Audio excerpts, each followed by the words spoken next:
Good. I was just looking over my sheet and seeing if the sheet that I had in my channel was the one that I was working on. Because I've had so many permutations of them that they're crisscrossing, and I'm like, oh crap, which one's the right one? Because apparently I had Soaring Leap and didn't know it.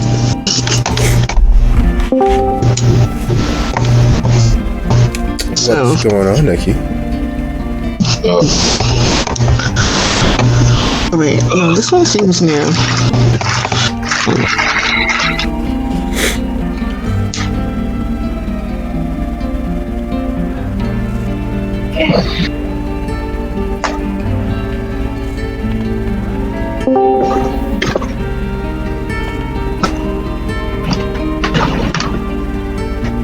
Nope. What's going on, Leonardo? How we doing? Doing good.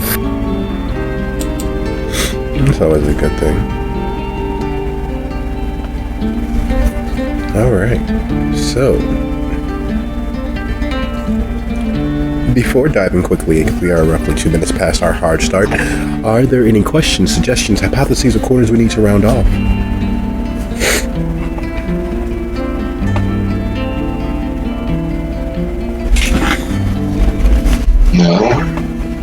So yeah, we'll be starting in the school where we left off from last session, with everyone trying to get our connections and whatever we can do at the moment.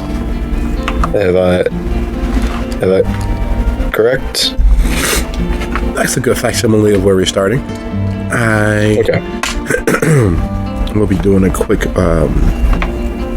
I just want to make state sure of the union and where we all are, and some of the things that have taken place, and some of the things that may not have worked out the way that they were planned. So we're close to the point of no return at this point. We have to. From what I can tell, we've missed a lot of I've heard that we've missed a lot of the core plot, so we are really, really behind in it, and have gotten to almost to the point where we can't really do anything anymore. So our actions now have to be very, very, very, very intent. I think, at least. That's always a good way to look at it. Intentions matching the actions. Yes, that is a very good way of looking at it. And are things as they usually are with you, Nikki? So you'll be needing to be done in roughly an hour and a half, maybe 2 at the outside, right? Sure. All right, sounds like a plan. So, outside of generalized "where are we" questions, is there anything else that we need a quick brush up on before launching directly in? No, actually, other than that, we're all pretty messed up. Well, you know what they say, one person's mess is another person's way beyond fuck. So, there is that. Yeah. So if I remember correctly, technically where we left off is that everyone was getting their respective things. We were either calling contacts. I think that it's not here right now. But Joe. Wait, who the hell? Marcus was looking for the truck that we were going to ambush. I was getting my like you could just call it mafia connections for us to have a back door if shit goes sideways. And that's all that I remember right now that was being done actively.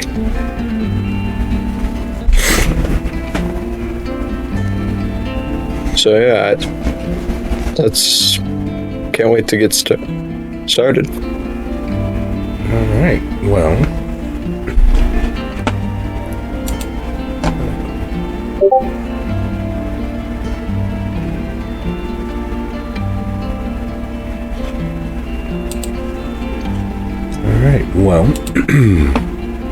all things being relatively equal and all parts working in accordance with who and what they are, all the powers and connections that the Coterie had to bring to bear.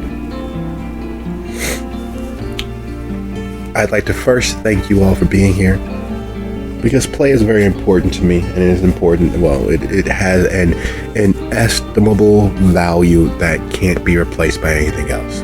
Thank you very much for the volunteering of your times, your energies, and your efforts. And with an understanding as to where we are, beyond the point of no return, at the very hoary edge of all things potentially possible and probable. This is officially Steel Hearts, Rusted Souls, Season 4, premiere episode 4, They Existed. When we last left our coterie, several realizations came crashing down with the full weight of the entirety of the gravity of the planet.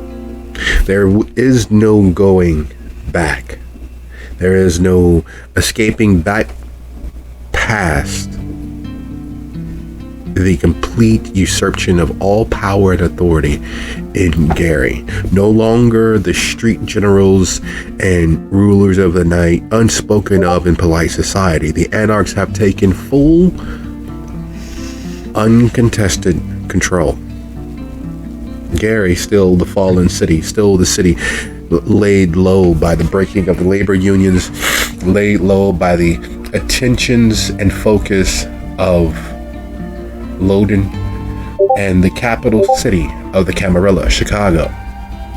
Gary still remains in shadow, still remains beaten. However, there's a saying that is trotted out often enough to become rote memory, even with people who have yet to become adults, even with people who have escaped the rat race, from the frying pan right into the fire. Because Gary was protected, well, relatively so, by its official status as a Camarilla city.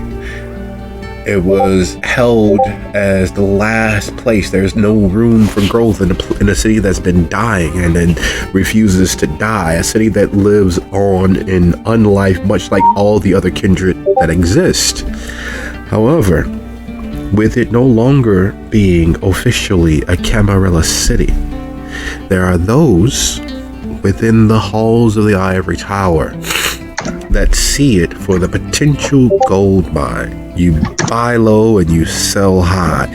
Build it up enough that you can turn a nice tidy profit, and to add to it, the very real fact you cannot fail, because any step forward, any improvement is without a shadow of a doubt increasing the value of your investment, time, effort, and attentions. So we open in South Haven. We open in the well-appointed, though non-gaudy residence of the Baron of South Haven. Now, there's a lot of things about a lot of things that could be said, but the Baron of South Haven is one, if not a complete fool. He is not a kindred who is prone to rash decisions. He's not a kindred prone to, well, much things, to be perfectly honest. Pompeo is the definition of what A smart Bruja, a kindred given to their passions, yet willing to drive forward towards their goal no matter what. And as you three kindred settle into the well-appointed furniture that has clearly been in existence for several decades, the Baron, having had his men-at-arms, his retainers, give you all the floor, to give you all space to conduct a little business. The situation in Gary is untenable by almost every definition of the word. But being Gary locals, giving up is not an option because there's nothing to give up to. It is where you are. It is where you have built what semblance of an unlife that you have. It is important that you have allies at this point. So the Baron, Baron Pompeo, pumped to his friends and, well, that son of a bitch to his enemies, settles in behind the desk. And like a man out of time, he lights up a cigarette. So, let me get this straight. McGinnis is dead. You pissed off the Toreador Primogenitor of Indianapolis. The Anarchs, which you know I'm a tried and true member of, now have full control over Gary. And you all want to lay how low. This is what I'm hearing.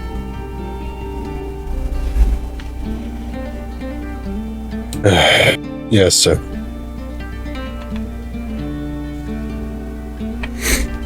Well, can't say that I'm too happy about you all batting for the other team, but maybe we can come to an arrangement that won't cause the undue aggravation. Evelyn's no joke. She's got connections, and she's been a real good fighter for the movement, for the cause, as you will. I never really cared too much for the whole arrangement they had going there, but it worked. And if it's not working anymore, I'm all for the winning team. Now you're saying that's going to be you, but I don't see how. Enlighten me. We know that she has been conspiring with humans. You know, what's that supposed to mean? If we Everybody conspires with humans. You got no choice. Actively. We are humans. To impose and allow them to take to convey. They are yes, they're getting with the government and actively trying to use them to take down their enemies. Problem is that she's also she might be hinting that she might be breaking the masquerade. Yes, she's working with the SI. She's trying to use the power over herself. Which is fine, but the masquerade, but her possibly breaking the masquerade is not something that should be allowed.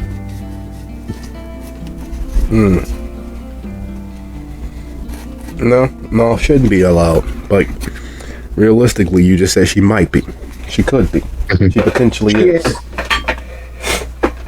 We know that the CSI is targeting vampire, thus kindred. So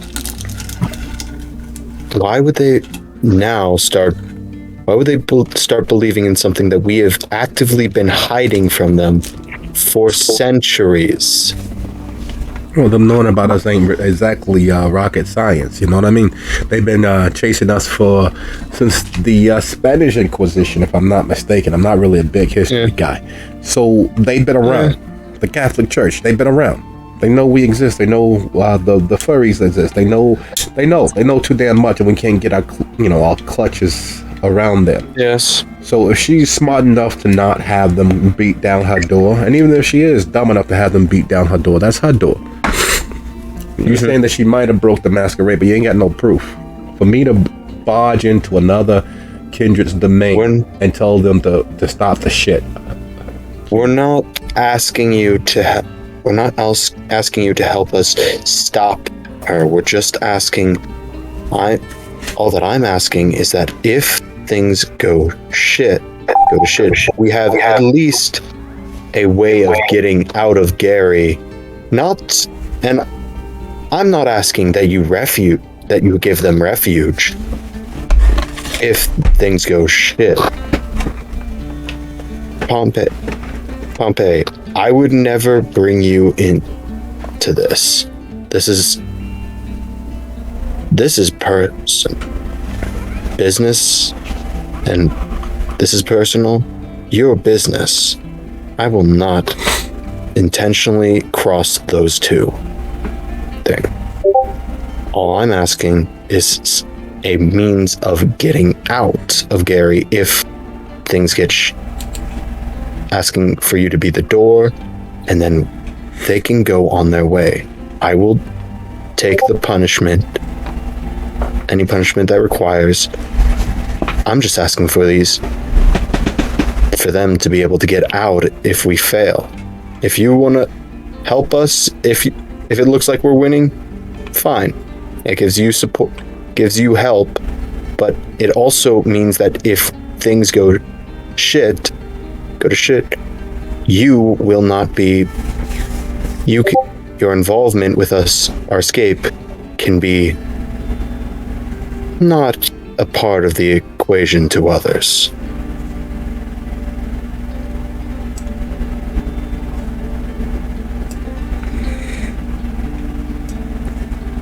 You don't lose much, if anything.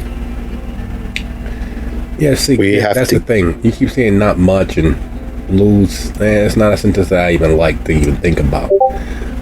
Mm-hmm. So, my advice. You can take it or you can leave it.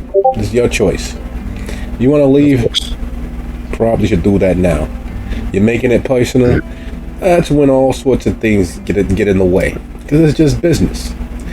It's always just business. And if you make it more than that, you make it less than that, well, you're putting yourself between a rock and a fuck you.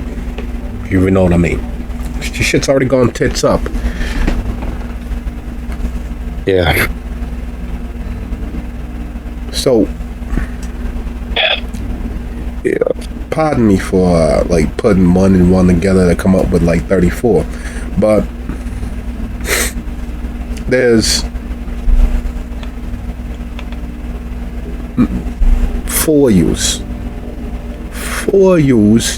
who has the ability to do things. One, you already got, the angel smiling down on you. You got an opportunity to sit down and talk with me. You got my ear. No matter how much bullshit that I think you're spitting, I'm going to give you the time because you've proven to be a good earner. You've been a true and diehard tool to use at the correct amount of time. So, what I'm trying to figure out here, one, why the fuck are you staying?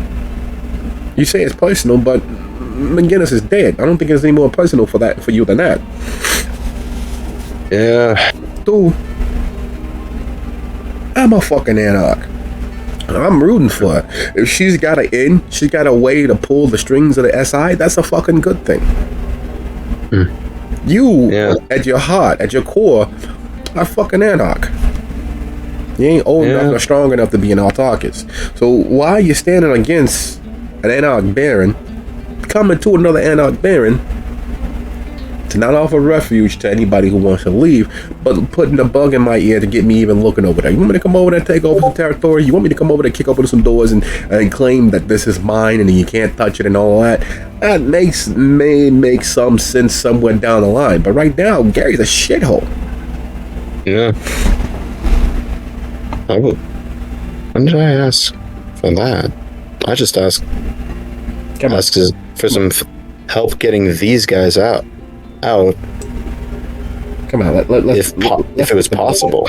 Come on, let's skip the bullshit. You wouldn't be coming to me, a businessman, with the opportunity that Gary's a fucking shithole. That there's an anarch who's taken over. They kicked out the prince, so there's no real tower presence. Fighting another baron, far fucking easier than fighting the entirety of the tower. Which means Me being an enterprising businessman with this opportunity in front of me.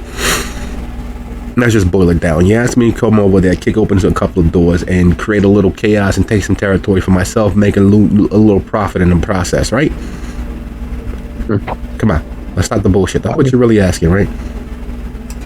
I guess.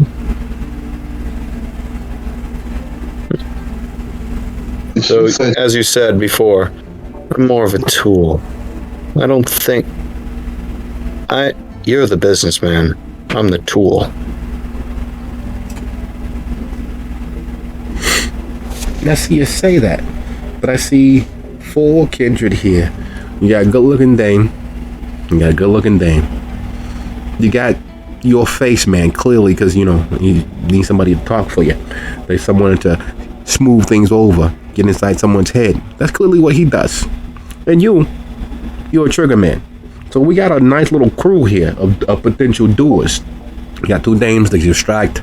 You got the face guy who's going to get in someone's ear, whisper like a little bird. And then we got you to put them down if they get out of pocket. All you really need at this point, I'm guessing, is the money man. Right? And that's where I come in, huh? Yeah. You alright. And with the Castiglione's pretty much giving a place up, with the Ocampos moving on because of the heat, you see it as an open enterprise, a place that money could be made, feelings could be hurt. And because you said it was personal, I'm taking it you want to hurt this, the Baron. You want to hurt Evelyn, huh? Baron Steve. Oh. Yeah. You reminded me that I am very much... I'm very... anarch. I do agree that probably the only reason I do want the new Baron down is just because it's that Baron. But yeah, I think that that would be fun. Maybe. So here's what I need. Man the team, whatever you got going here. I need a reason why there's actually money to be made. I don't want to come over there and have to carve out a business or anything like that. It's not what I'm really going after here, if you know what I mean. So you all do your scouting. You all line up a couple of targets, and I'll do what I do.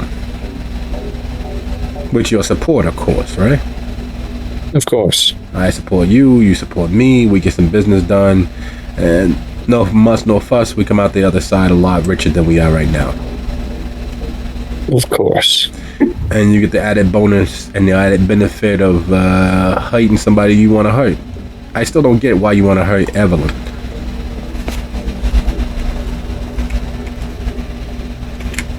Mr.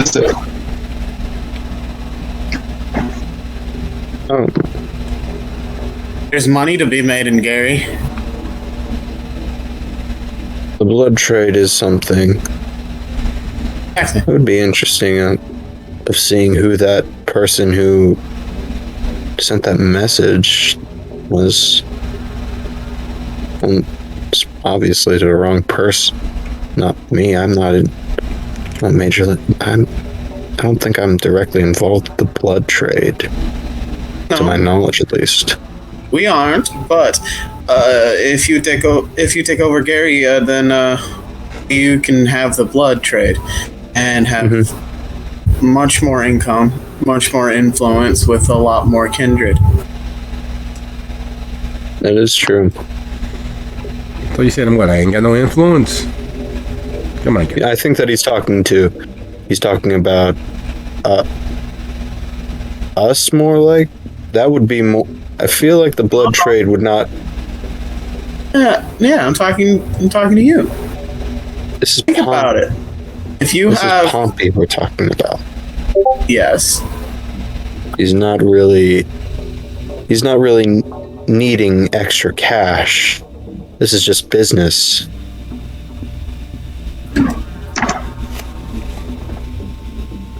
Just a way to get an extra buck. If right now that is, if we can incentivize him and say that it's not just a few bucks, that's when we can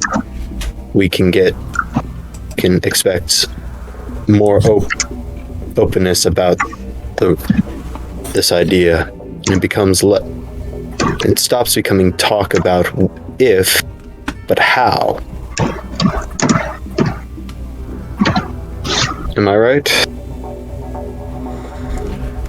Close enough to put a dag in somebody's heart. It's just too close for some, but it's perfectly okay for me. So here's the thing.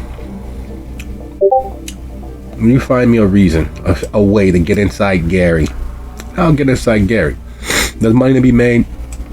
A nice little venture, taking over somewhere else. I'm all for it, if it makes sense. But it's gotta make sense. Okay.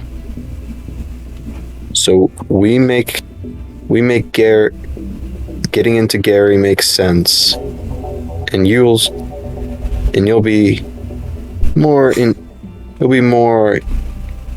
open to this venture.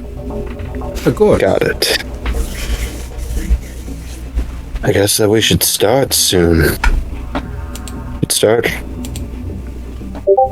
it up. We have a few leads, so getting onto those be our top priority. And if we can figure out a good business venture and set it up for you, that's easier for you.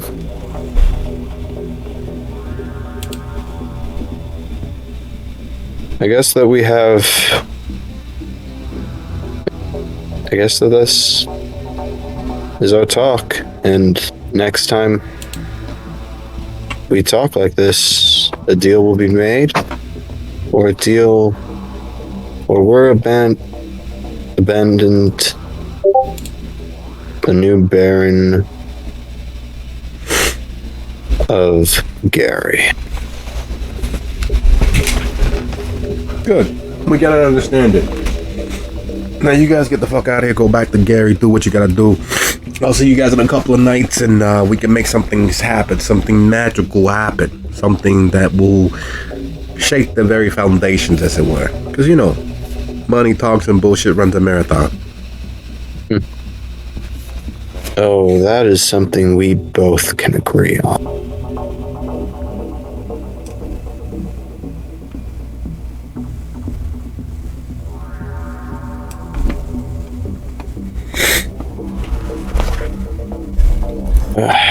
But so guys, ready to figure out, find the, I guess, window into Gary?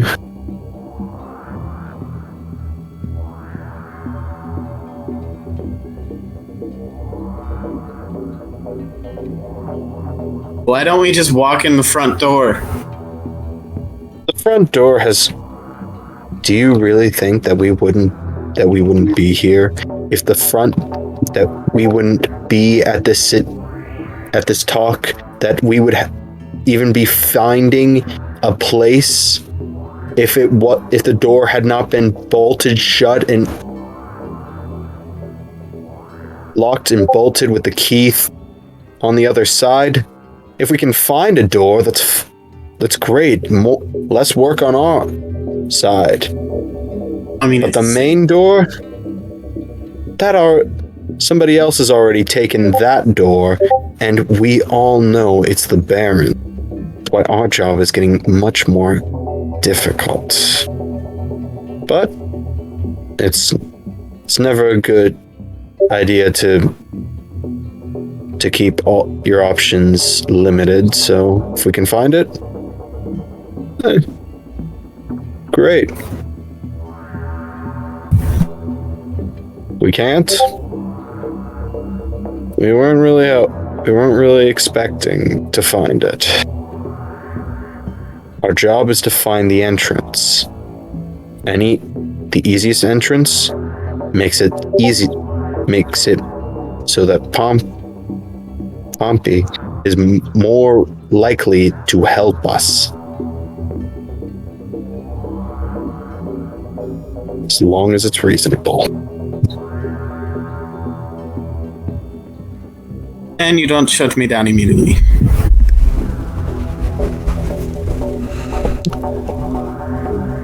That was in January. That was the last words that you all put into action. Those were the last plans begun. Time, as always, is the thief of now. The thief of forever.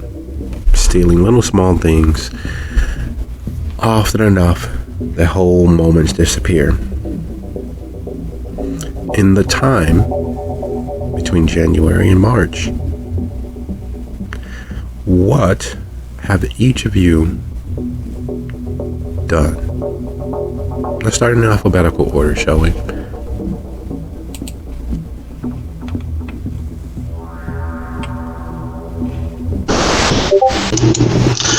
Well, Gigi is very much about covering her own ass in this. It's all good to, try to make a plan, and she wasn't all that behind the plan that they had. She wouldn't mind staying in Gary, but at the same time, she knows you can be a lawyer anywhere, pretty much. Especially if you don't have to be out in daylight. So she's trying to decide whether she should move elsewhere or actually stick this out. And it's looking more and more every day like they're not getting anywhere with this whole plan. So it might be time to move to greener pastures.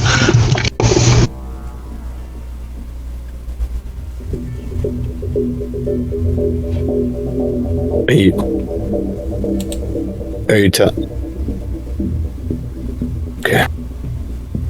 Wait, you said that to the Coterie, correct? Actively speaking, or was this in your mind? No, the storyteller asks what Gigi's been doing. Oh yeah, so. sorry. Yeah, sorry.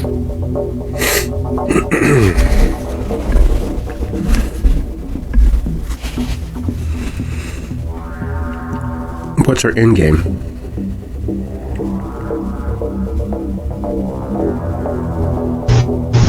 To survive. No matter what else happens, she wants to survive, so that's her end game.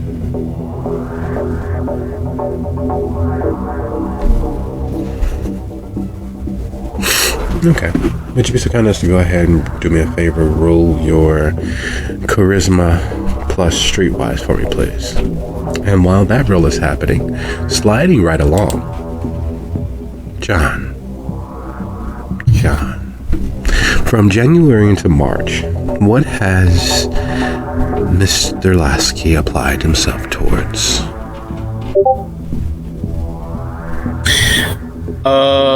He's for the last 2 months he'd be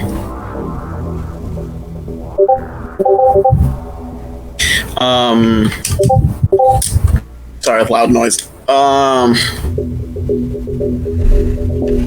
Well, he'd be searching for Annette and the Thins.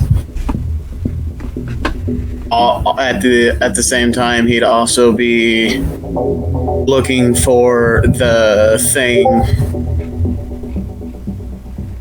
that would most likely get the attention of getting Leo's sire interested in Gary. Is there anything that pops in your mind, or is this just a random looking for opportunities to usurp authority and control. I think the one thing that Gary has is the blood trade that Silk ran or is running still.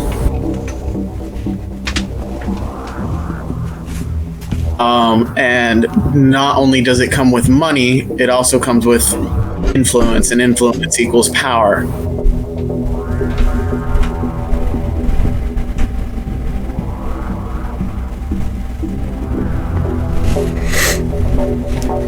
Okay. Also, a little bit of manipulation here and there, because that's always fun. Okay. Hello. Would you be so kind as to go ahead and roll your wits and streetwise for me as you plot and plan and seek to maneuver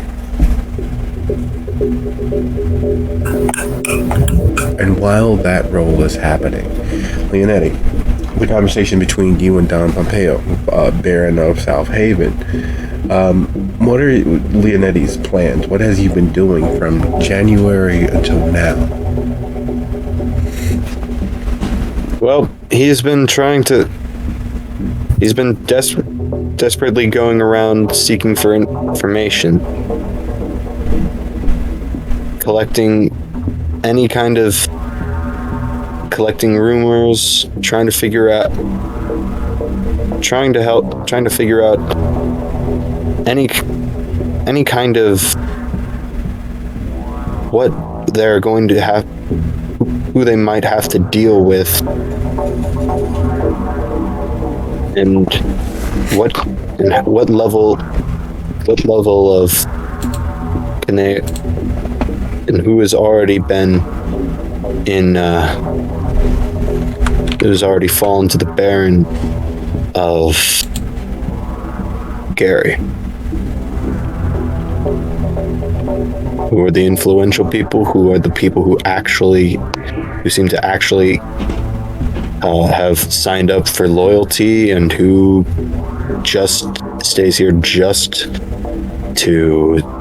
because they don't see any other way out. Anything that he can find information-wise. Okay. That being the case, would you be so kind as to go ahead and roll your composure plus investigation? And while that roll is happening, Nikki, the conversation, the opportunity being as it is, and the plan put forth, what is Nikki's plans? What have they been doing since January until now?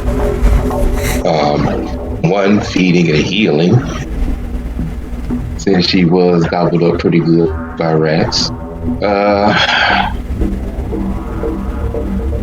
She would actually take a little time to think about the situation that they're in. She's been in war before,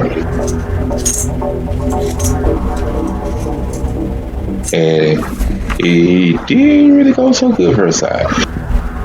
But it was a reason why. Anywho, but she's thinking, is it really worth staying? I mean, she has no qualms about joining the Anarchs, because she'd rather do them in the camp. But given that we have a power-hungry Baron with human hunters using her as a tool, because she feels the only reason why they're keeping her around is because she's offering up kindred, and some are powerful. So as long as she's useful, they're going to keep messing with her. And given to that weird symbiotic relationship, she said she points and they go. But she would legitimately try to find any information that would link her, like a paper trail that would link her to the SI and what she is doing with them. Because she's basically using them to target kindred that she wants to get out the way.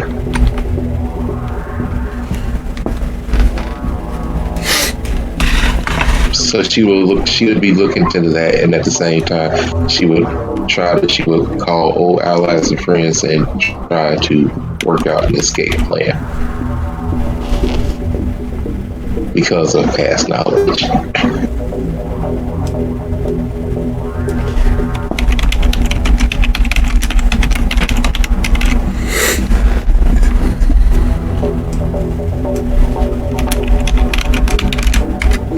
Okay. Because that's the whole thing. If we can prove that she's working with them, that's she's already breaking the masquerade on. As Pompey said, not necessarily, because it's obvious that they're working also under the people who have been around since the Mexican Inquisition. Well, she's using them to murder other kindred. Yeah, but that can be it's not that are you working with them, it's are you manipulating them or are you working with them? That's the real big thing. If you're manipulating them to get what you want, that's fine. But if you are in a equal-ish relationship where you're actively giving information about the kindred society and who and those kinds of targets for protection over your own skin and your own power, that's not okay. So that's the information. All right. Well, being as Nikki is looking out the back door while seeking factual means of intercepting and interjecting the Baron, would you be so kind as to go ahead and roll? Give me a quick second here, because that is utilizing several different lines of thought and applying pressure. So, would you be so kind as to roll your intelligence plus politics -1?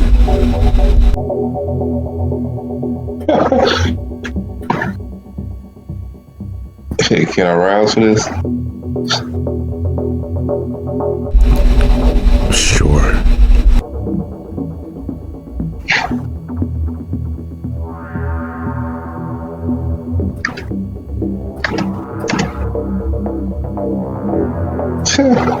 Of course. Go up 1 hunger.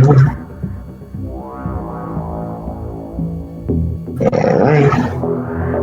Roll as high as I can. Yes. This is going to be interesting. And I'd like to willpower that. All right, fire away. Oh, Lordy. Oh, dude. Forgot to add hunger. Sorry.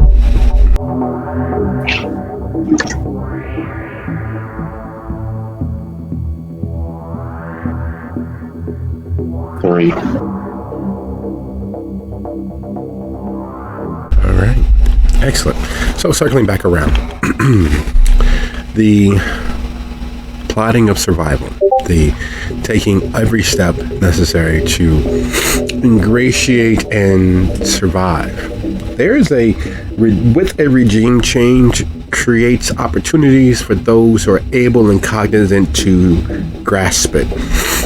You have to be brave enough and bold enough and smart enough to know when enough is enough, to seize the opportunity without taking it in the teeth. Kindred, as a whole, as a monolithic entity, is a very political entity. Luckily, with GG's predilection for associating with criminals.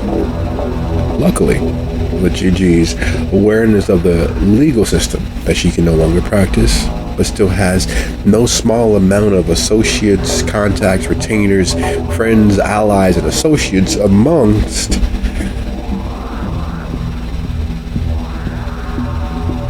there's a very real choice that she has to make. And it's a simple one. Stay or go. Sitting on the fence gets no one anything except a split right down the middle in the best of cases, or otherwise torn asunder in others. So what is Gigi's definitive choice? Pursuing the information that's available to her. Stay or go.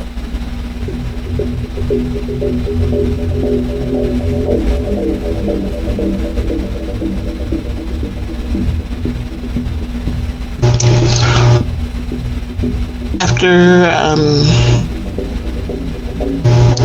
weighing her options and seeing where she could possibly fit in and stay under the radar, that kind of thing, and still survive, she decides to stay and help them to the best of her ability without putting a target on her back.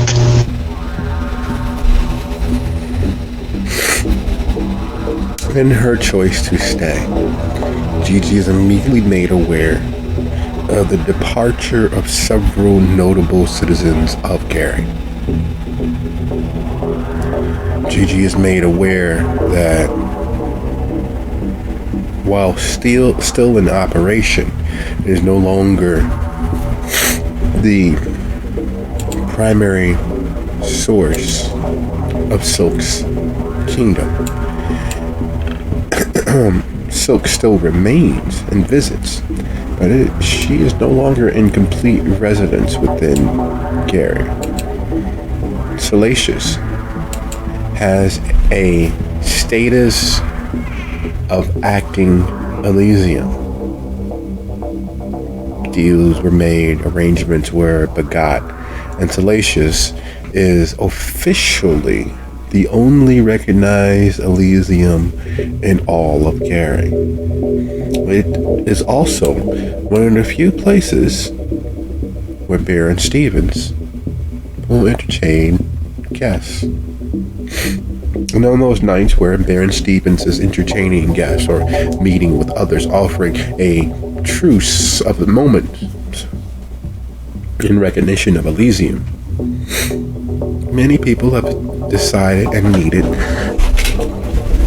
the hospitality that is inherent with that ideal. And so, Gigi has managed to worm and work her way into being a courier of sorts, arranging the meetings, a letter here, receiving dead letter drops there, so that these things can be planned and plotted out, making herself a useful tool to the Baron of Gary. High enough in esteem to be of use, low enough in power and authority that no one would immediately come gunning for her position. Useful and invisible. Rarely ever meeting the individuals who've asked for her aid in making the trip from wherever they're making the trip to Salacious.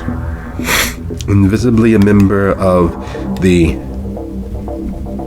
barony, and well known enough to be off most people's radar as a threat.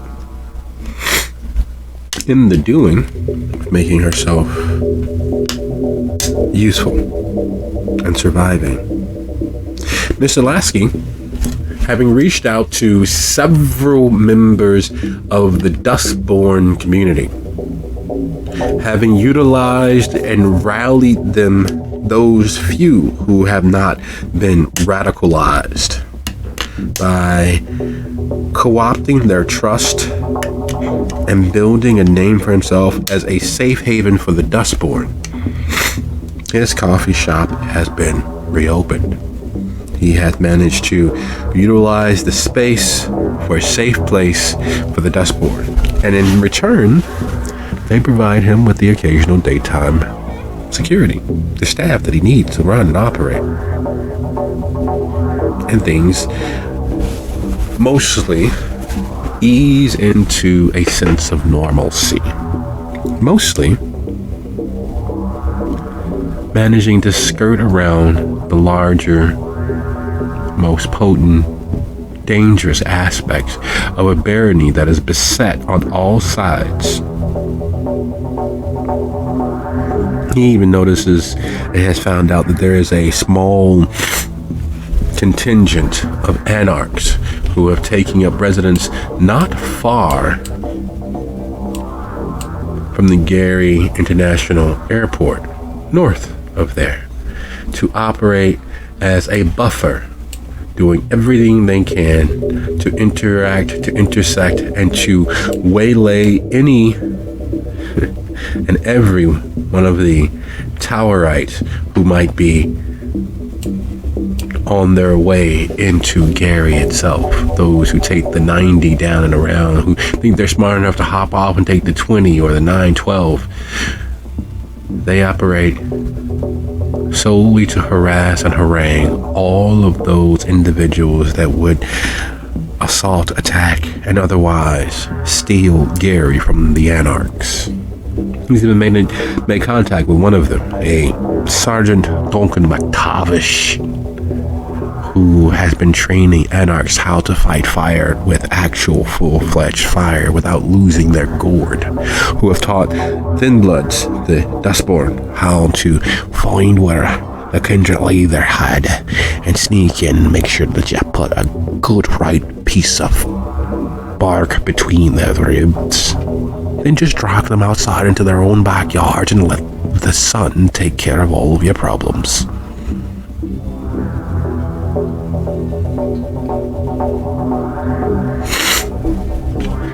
And if well enough was not well enough, in the doing and the hearing of all of these many actions carried out across Gary, Leonetti finds a way to be useful. Because even as Gary is a city in decline and always has been, there is in fact money to be made.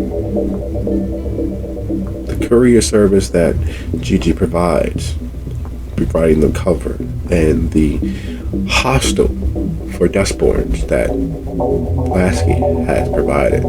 There are individuals who need access into the city that would rather not come to the attention of the anarchs.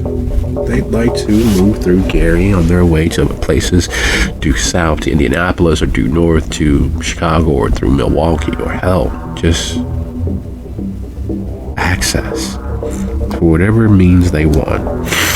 And that is the business that Leonetti has helped build for the Baron of South Haven.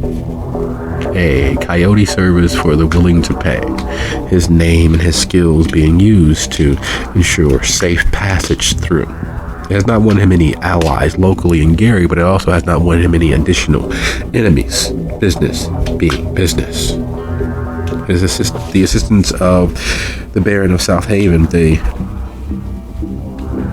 closest threat to Evelyn, offering some level of protection for Leonetti's activities. However, while all of those things are afoot and all of those plans are working towards their sweet, bitter end, the truth of the matter is that Nikki needs help. No ifs, ands, or buts about it. Their snooping and prying has brought them to the attention of the police. And they have information that is dangerous enough that there's a small price on their head, because they found that Baron Stevens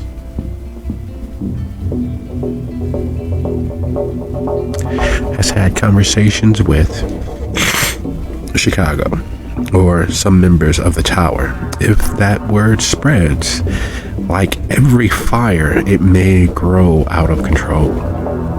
So Nikki has been being harassed, and the vehicles that she normally drives have been pulled over.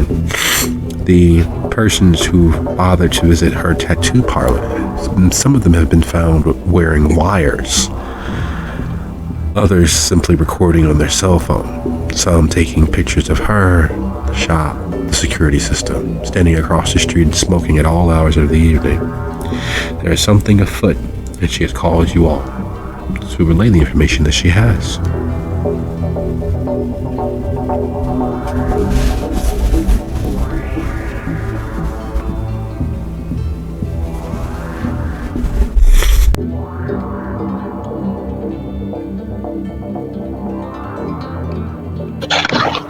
Thank you. So- Wonderful. All right, go ahead. So where are we meeting? Are we meeting at the tattoo parlor, or are we meeting somewhere more neutral? I'd say more neutral since we're being since I'm being watched.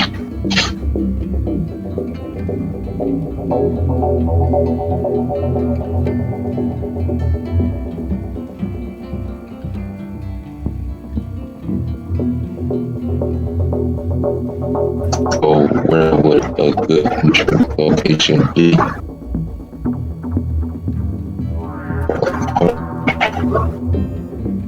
Salacious.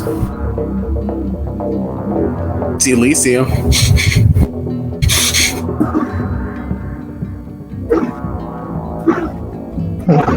Okay. So we'll be there.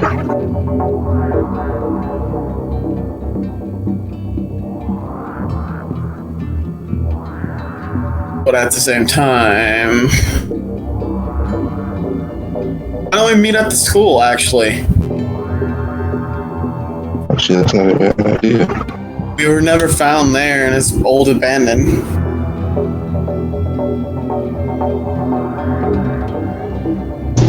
That works.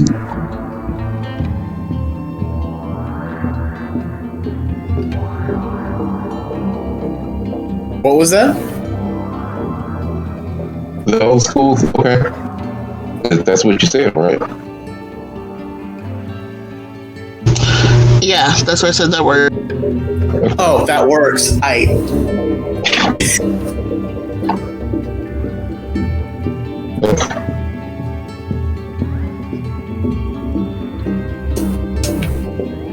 So we meet up at the school.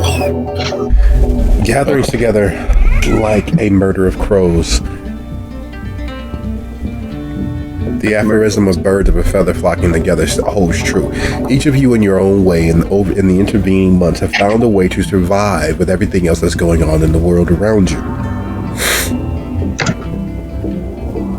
And it is clear, so too has Regent Farmer. The school, boarded and shuttered though it is, still left in a state of disrepair from the outside, has been anything but on its interior. Nothing that faces the street seems occupied in the least. However, utilizing one of the many entrances and exits that you all have gained access to and know your way in proves that there are a heightened level of security. There are various signs and sigils along the doorways. There are several layers of cameras. There is the electronic hum of servers operating at full capacity. So as you all meet in one of those interior cafeterias away from the public view of anyone that may be on the street or seeing you all come in and or go, what is the nature of the conversation?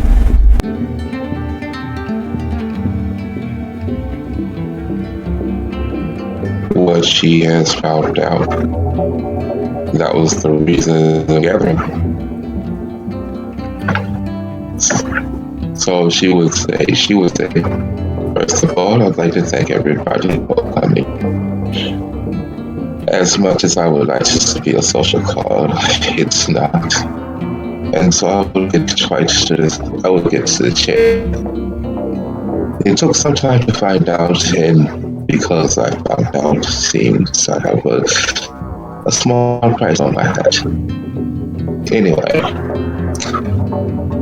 during my research, I found a little dirty secret about our little Baron Stevens. It seems that she's planning on expanding her empire, if you would say, call it that.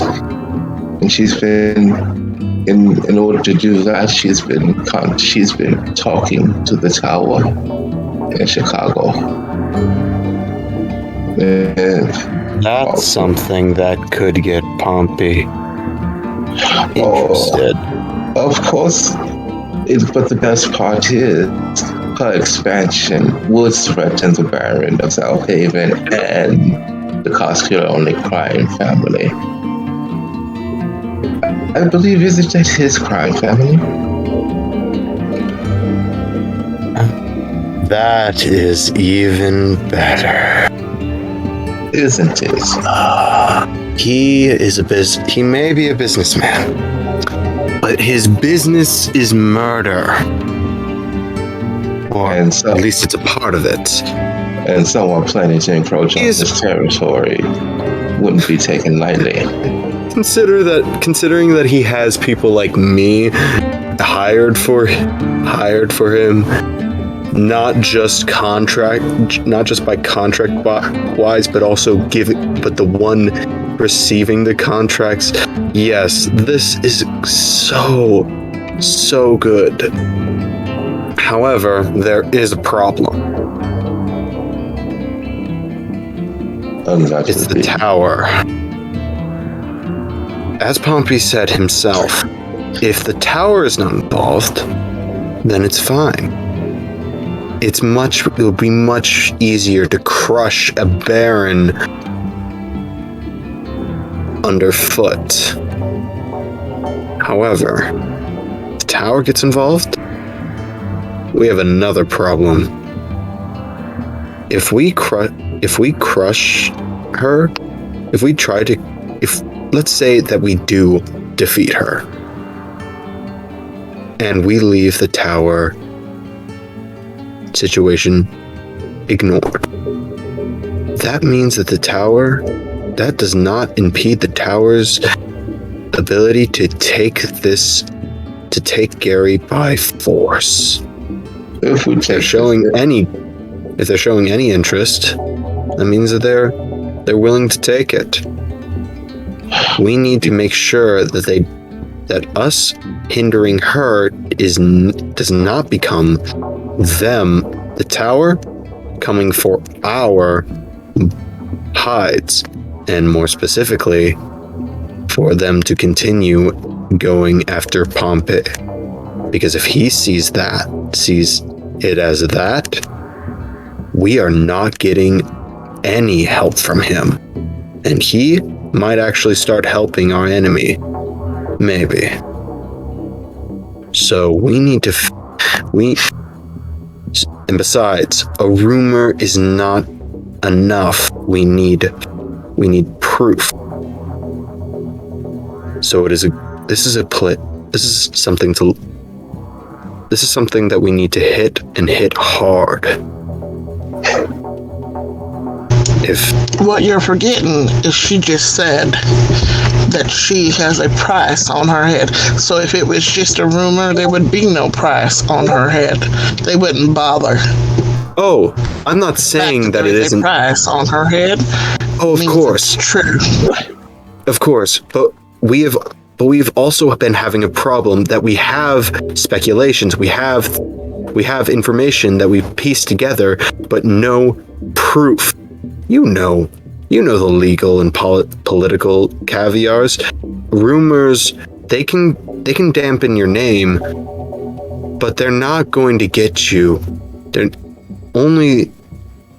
But especially these kinds of rumors can be swept away as easily.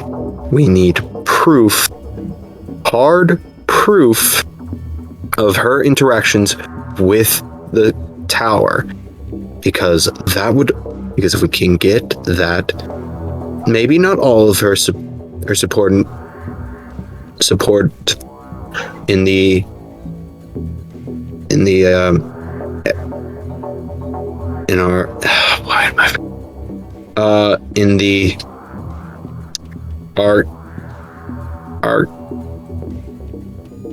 why am I forgetting that name?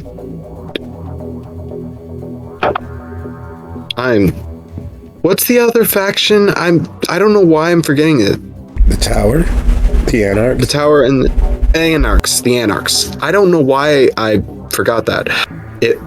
Some of her support in the Anarchs will go. Their goal, the Anarchs' goal, directly, they oppose the Tower. If there's proof that she is conspiring with the Tower, a good amount of the Anarchs will not be happy with that. One of the reasons that she's getting so much support from the Anarchs is because she's kicked out the Tower. She's kicked out its influence. She starts working with them, and we can stop that before she coalesces power with the Tower. Like she did already. Let's not forget she also murdered key members of the Anarchs. Yes.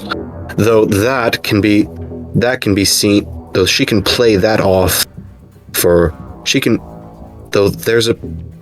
that is probably not going to be it's been far past, and that kind of evidence alone would not be enough. But combined with work of the Tower, that's something that can be dangerous. Would show her as being an act. Oh yes. One question: what happened to the lands of the barons that she killed? I don't. She took them over. She took them over, and wouldn't that corroborate my theory of her wanting to expand further and doing the same thing, taking out the baron that's in charge? Of course. Though that will get that though, and that is something that we can definitely use for Pompeii. That we have already discussed. This information is going to make him have to reconsider working with her. But we've done this game once, and she already got the support before we could do anything. We need to kick out her support before she decides to switch sides. So wouldn't it be wise to try to set up a meeting with said people? Yes, we should set up a meeting with them. And while we're doing that, we need to get hard proof. Otherwise, if we do not get the proof, then that is just a bunch of conspiracies. Okay, and while we're getting the proof and she goes ahead and expand, what then? After she's taking them out, what then? We can bring this information to Pompeii. That is something that we can do now. And that is I believe that he's not someone who will so easily brush off the threat to his power. The next step would be to undermine her control. The Anarchs, if we can, once we get Pompeii with us, that's an adamant member of the Anarchs. And that would mean we'd have some legitimacy within their rank. We have some legitimacy when speaking to them and essentially pointing fingers and declaring that the leader is currently trying to essentially throw them to the side to gain a little bit more power. You wouldn't be so open to believe somebody running in and saying that Marcus was secretly working for the Baron without any proof. You might be skeptical, but we would never be able to do something in time. So let us get the information that we have to Pompey. Let's get it so that he can prepare himself and give us some legitimacy while we get the hard and set up the meeting and while we're doing that, sneakily acquire hard evidence that cannot be ignored.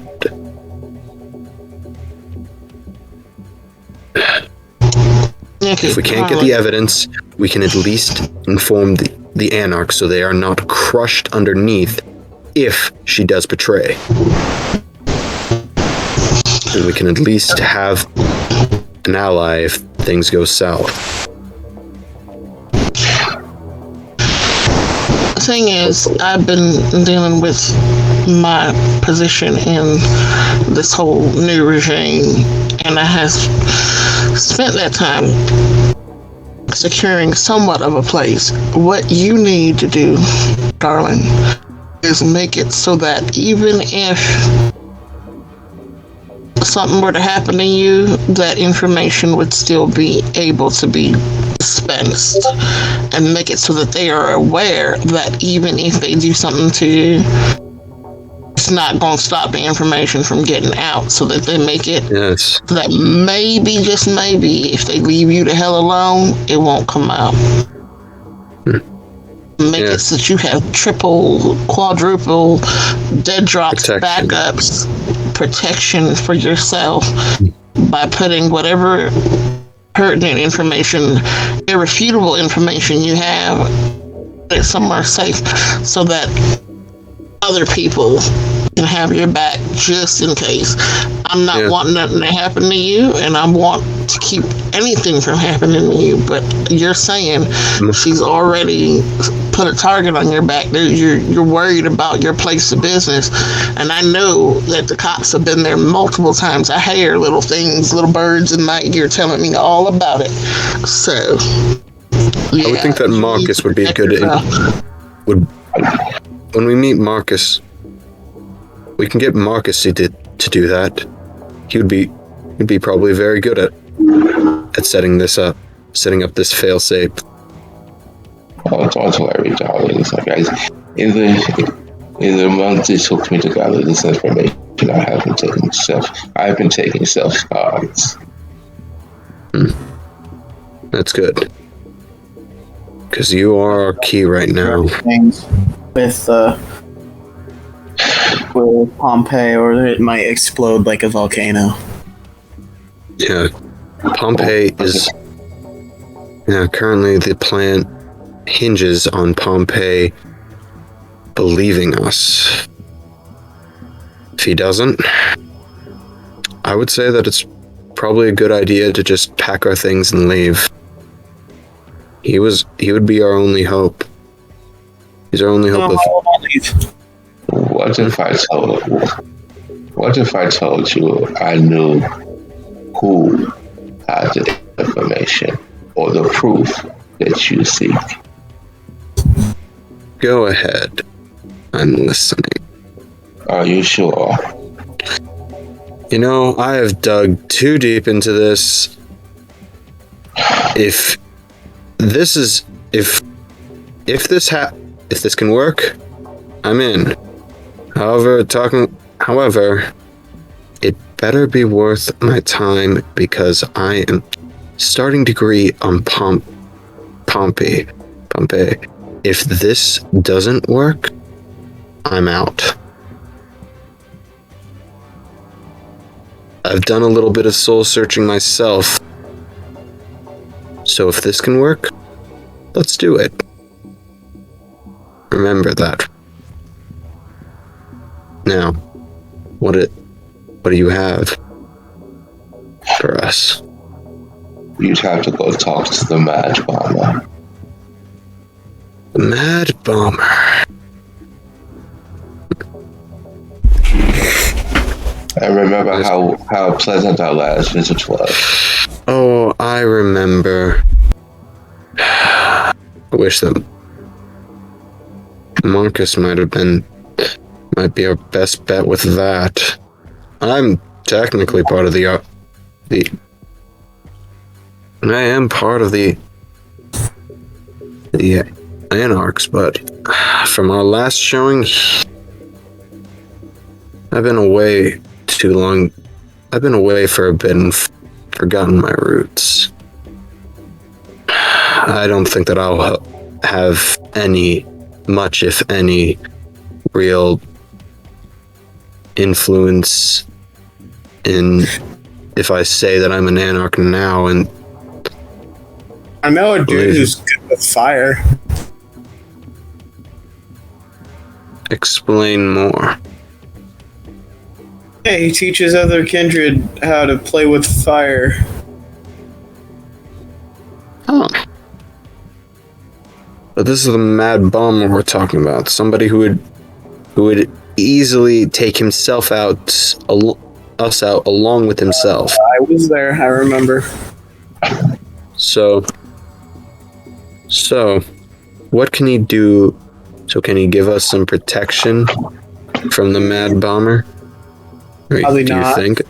He's on the same side as the mad bomber. That makes it more difficult.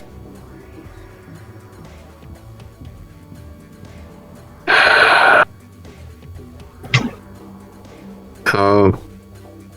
No. Also, we need to think about how to actually, now that I'm thinking about it, we need to actually think about how we're going to tackle getting the Anarchs to actually believe us. Because we remember how Marcus's attempt ended in failure, trying to bring it by unity. No one gives a shit about unity anymore. What we need is them to know that their interest, their existence is threatened by that bitch. And that she seems to be ready to let them go at the slightest chance of more power.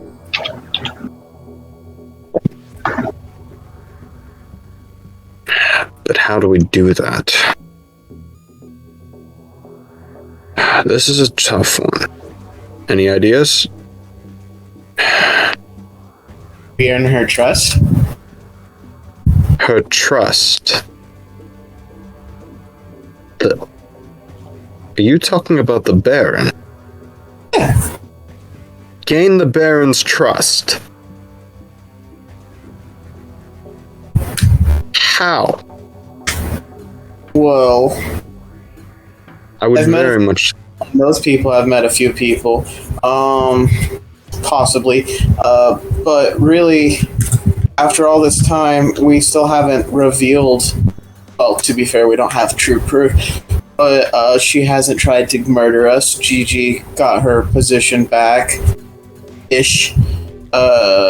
You aren't dead. Yes. I'm not dead. Wait a second. Nikki's not dead. We're not a problem. This might work. This might work, actually. You're specifically for me. I work for Pompey. That means that I work for Pompey. I am an Anarch. If I tried to get close to her and at least gain her trust, she could, I doubt that she'd fall for it too easily, but she might at least trust me. Oh, She probably won't give me any. I'm a gun for hire, yes. She probably won't trust me, but easy. Yeah, but I doubt that I can give her. She seems to like Malkavians. Do I? Okay. You know Malkavians? I don't know. Do you?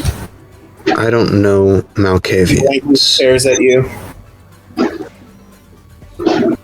You want to get Stevens, you want to get the Baron's trust.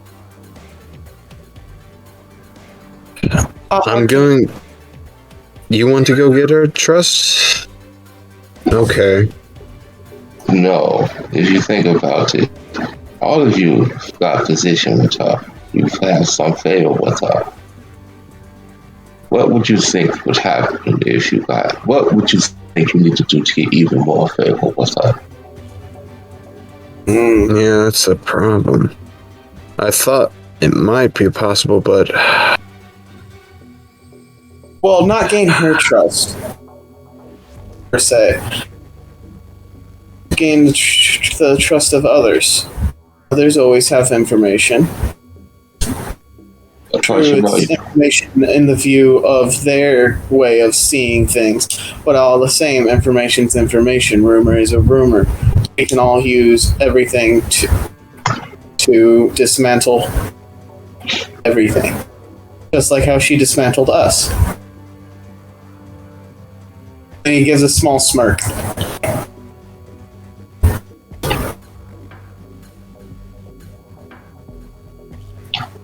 Of course, you're doing that. You'll have to we have to meet in secret. You have to distance yourself from me, since I do have a price on my head. And that I can do. Collect it. I'm joking. Don't worry. I can do that. I don't remember. I don't think that you were with us when we talked with her. Me? Right? No, I'm talking to Nikki. Were you around when we talked to her? Yep. Yes, I was. When she revealed her entire plan to us, yes, I was there. Okay, I'm thinking. Sorry, I've been getting so much. I've been trying to figure out information for a while. Anyways, so if we can set it up to make it look like I'm trying to get. Are we going with this plan of? Are we thinking of going with this plan of getting a trust or getting someone's trust? Because if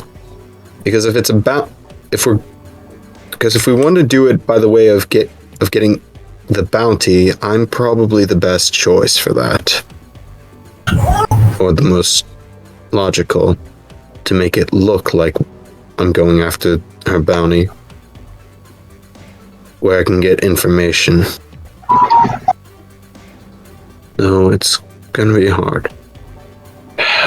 Okay, let us first consolidate what the plan is right now, because we've shot around several ideas. What are we actually going to be doing?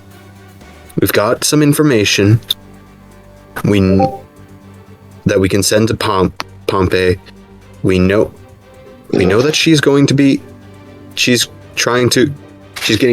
we have information that she's trying to get.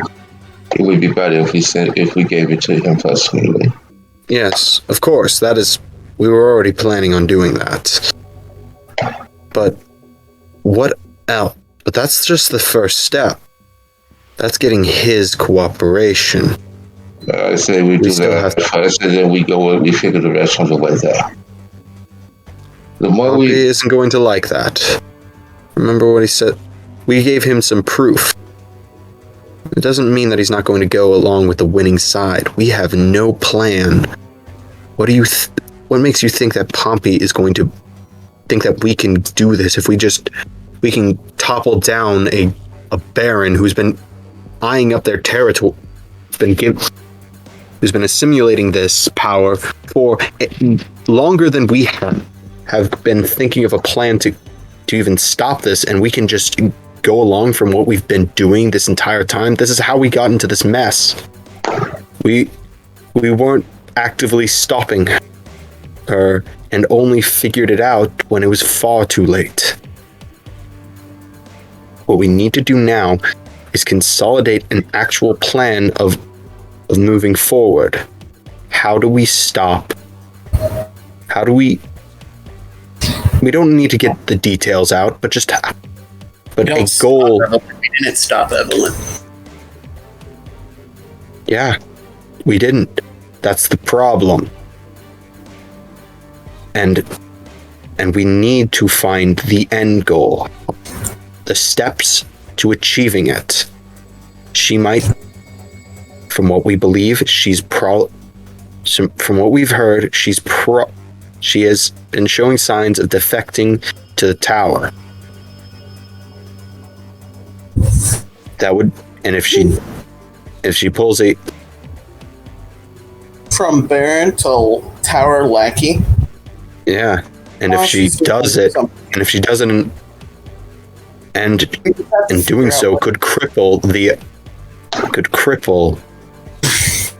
Gary to a point that Chicago could roll on in and sit upon the throne. No one could lift a finger. The Anarchs would be in chaos. No one would be able to stop Chicago's march, and South Haven would fall. We need Gary as a line of defense for our benefactor. Hey, nobody. Pompey. Can I quickly just do premonition? On what? On what? On what basically thinking on Evelyn on like not exactly what she's doing, but like why she's doing. Doesn't work that way, but sure, give it a shot. Well, yeah, that I'm trying to word it right, but it's hard. It's not a science.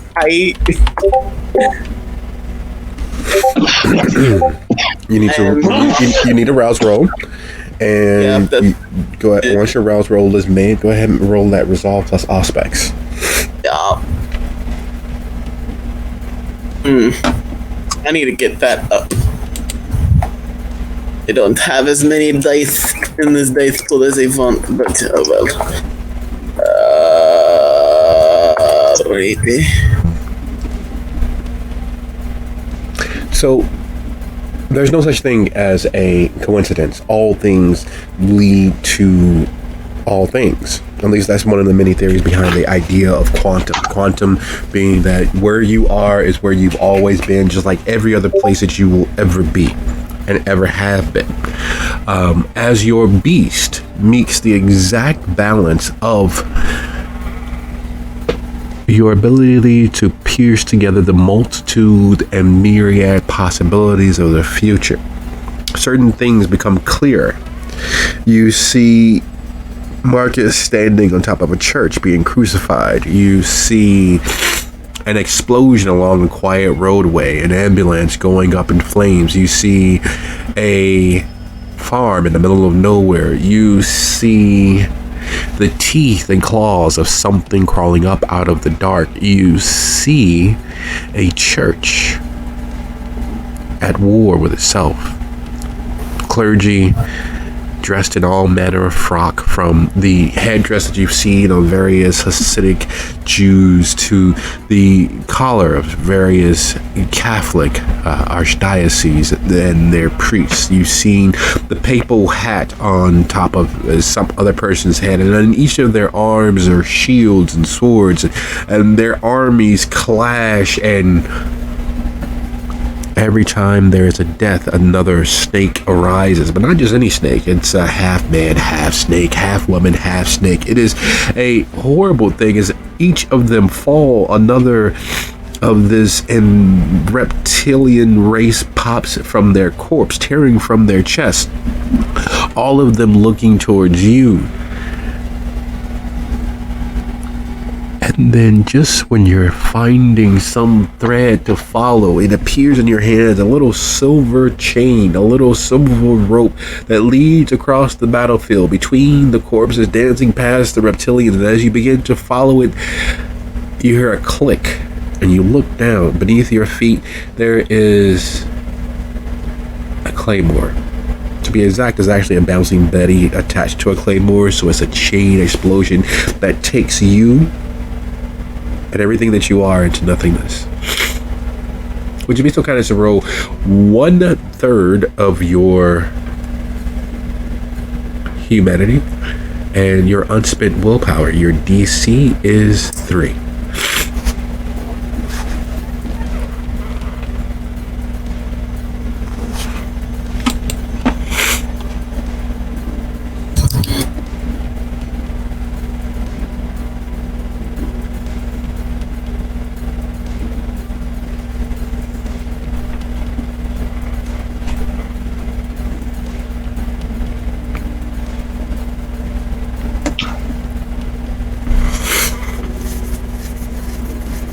DC 3.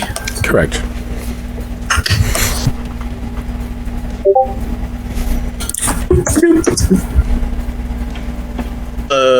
Doop.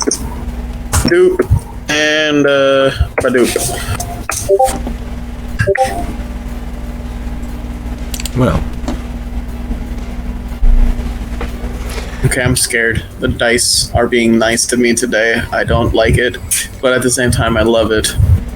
John balls his hands into fists and falls down to the ground, holding himself still as if he's attempting to plant himself into the concrete beneath you all's feet.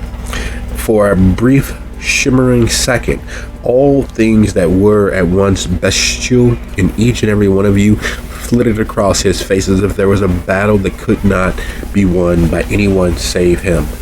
And in the winning, he bought himself time. He bought himself a space to process whatever is going on beneath his eyes, whatever has that scent of vitae leaking from his mouth.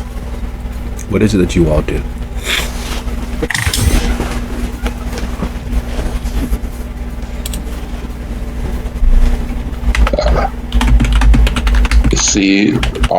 See if he's okay to offer assistance.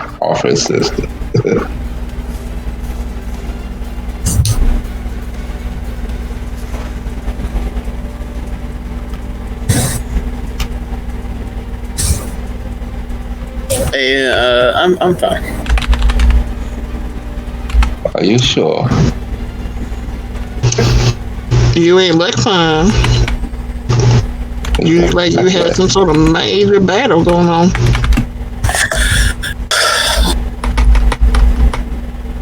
I think Marcus is going to piss someone off soon.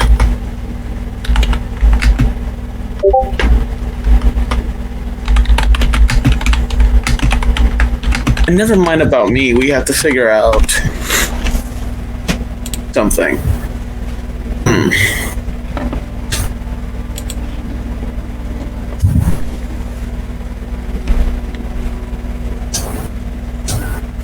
Did you have some? What did you see?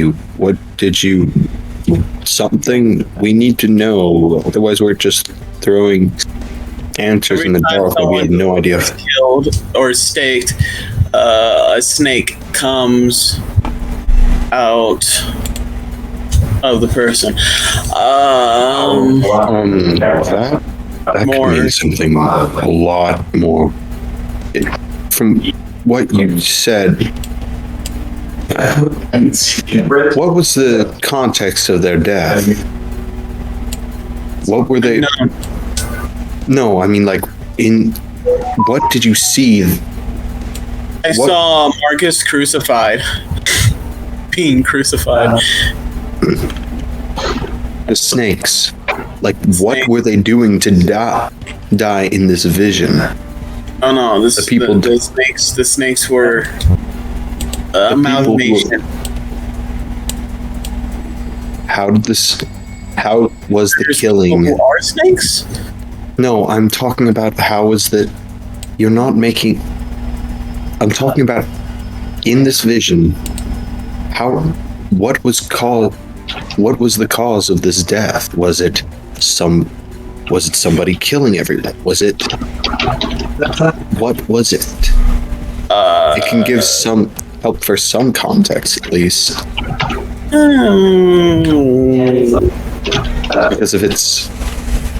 Because it could just mean, it could symbolize meaning the bringing under of those who have been defeated. It could mean that the fallen will rise in service, or it could mean battle. Are we sure I'm not the Malkavian here and that one is? And he points at Leo. Your visions hold much context, and the specifics can tell a lot about what could happen. Yes. Yes. So we need to know how were the snakes arising? What was the context for the death? I believe some sort of staking. Not the actual means of death. As I said before, there are many reasons in which death goes. I'm very familiar with war, but there's mass murder, calamities. I want to know the reason of the deaths. Literally every war that has ever been waged. 1 second, I'm gonna be right back. Sorry. But it sounds like he doesn't quite know why they were being killed, but the fact that they were being killed, and then in their place was these snake people. I don't know if you've ever heard or not,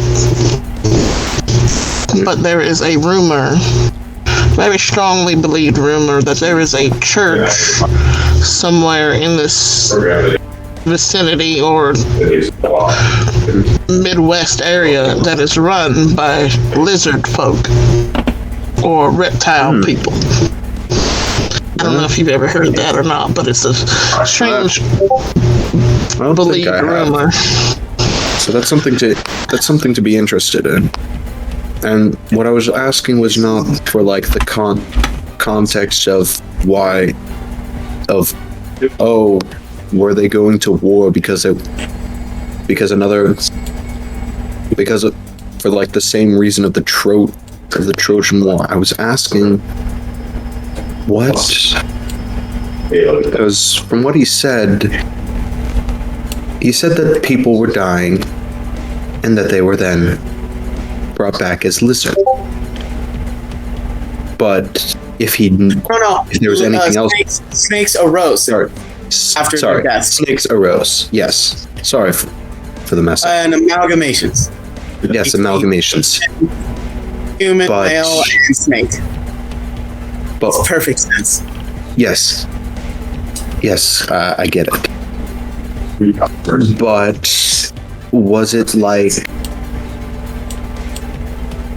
Okay. I feel when you see a car when you see a wrecked car, do you look at just the car, or do you look around it to understand what caused the car to If I see a crashed die? car, I can up and help the people inside. When I see a crashed car, I look around. Do I see other crashed cars? Do I see? That's fucked up. Do I see it?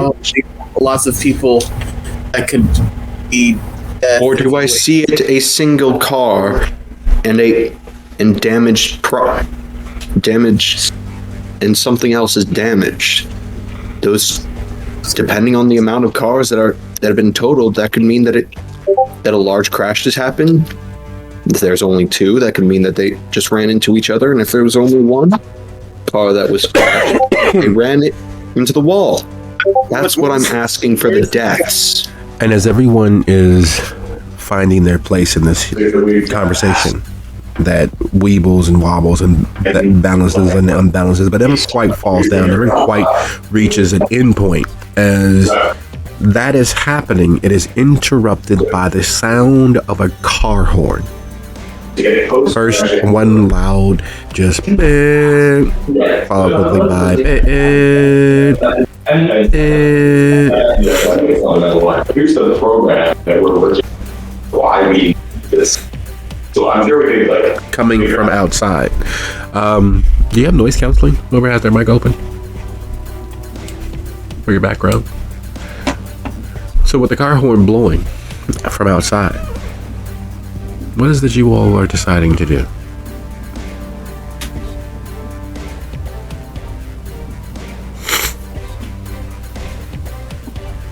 If you're standing close to Lasky, he says finally, but not in the context of, oh, I know whose this is, in the context of my brain hurt. Crouching down, trying to stay out, to make sure that whoever's talking at home don't see me.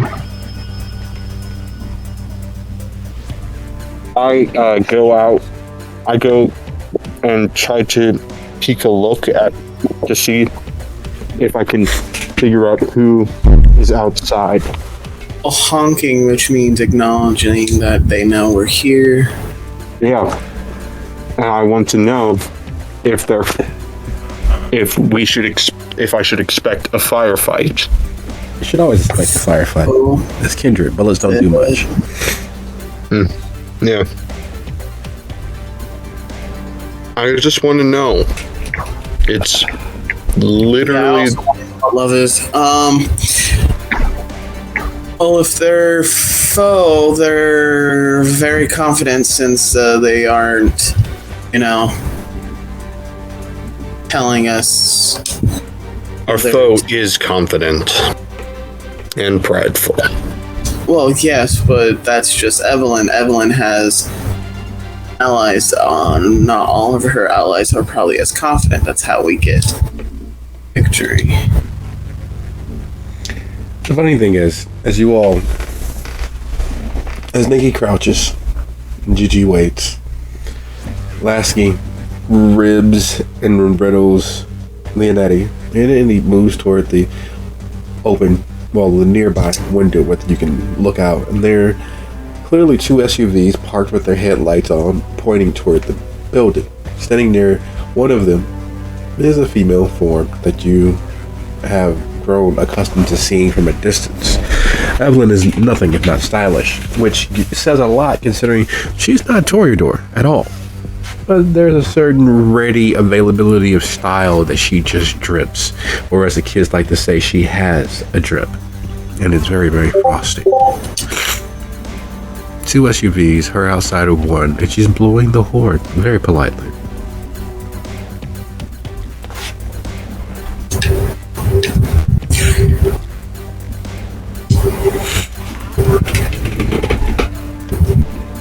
Okay.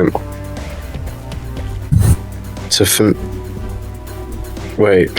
I'm sorry. And Nikki is going to hide. Oh, I see. Okay. So it's her. Well, there's no point in hiding. Let's see what we can do.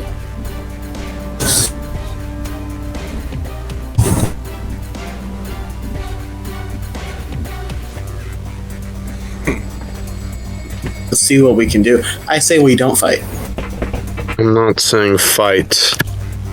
I'm saying, of course not.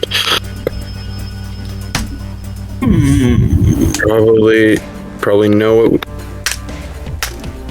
what she wants, but how about we just go out there and talk to her?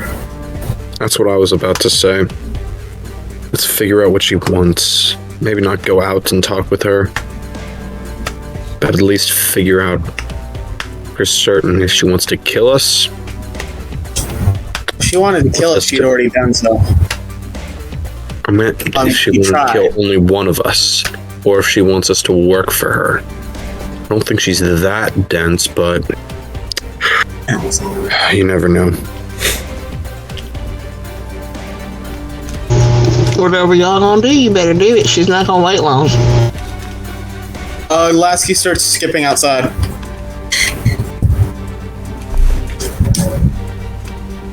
In the history of bad ideas.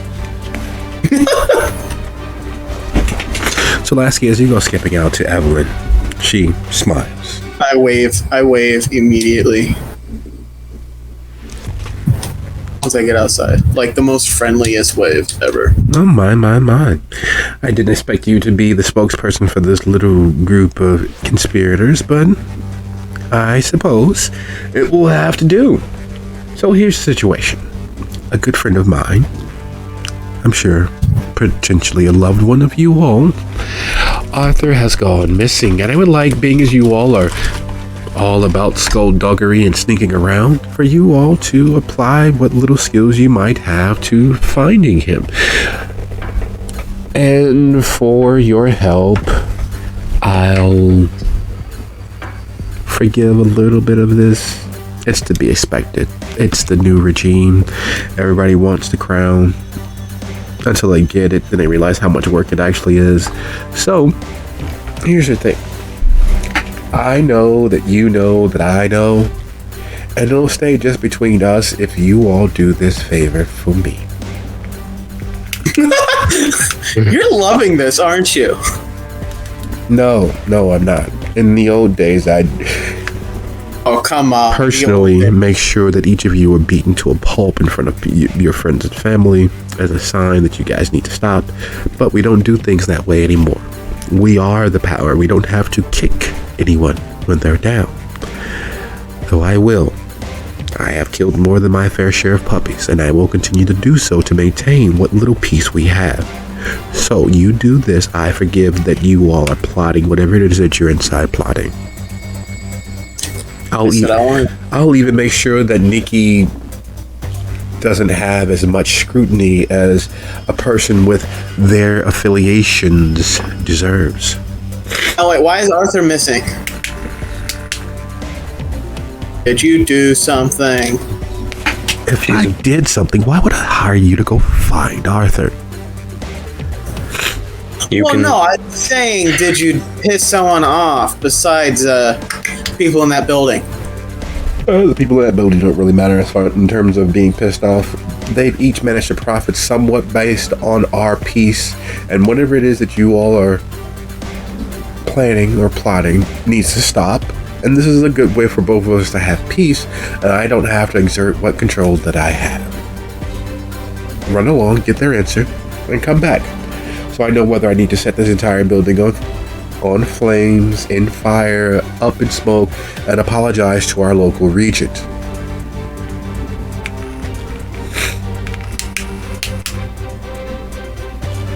And you're sure he didn't just run away?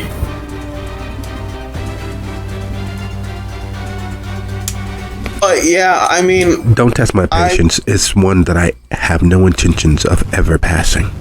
Move. Now.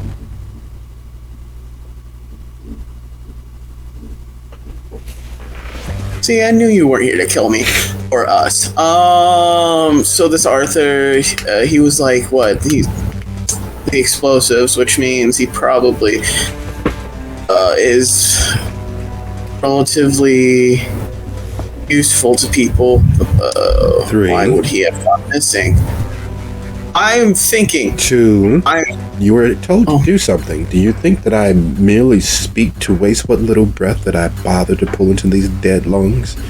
2. I am going to find your Arthur. Don't worry. Alright, that being the case, would you be so kind? Are you going to attempt to dodge or to return the attack that's going to drop you? Really? I see how it is. You could not just come and talk to us. That's all she was asking. So are you dodging or you're counterattacking?